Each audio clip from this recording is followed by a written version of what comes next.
প্রথম ভাগের বাকি চারটি বর্ণ হচ্ছে ধ, ঘ, ঝ, রি। এখন আমরা ধ বর্ণটি লিখব।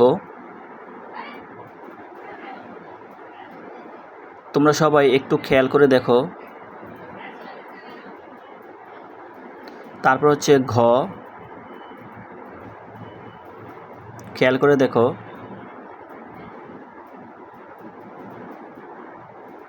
তারপর হচ্ছে ঝ,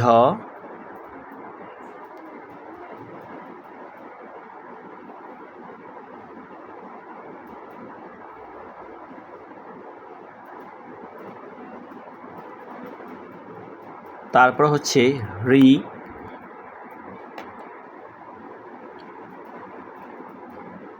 খেয়াল করে দেখো।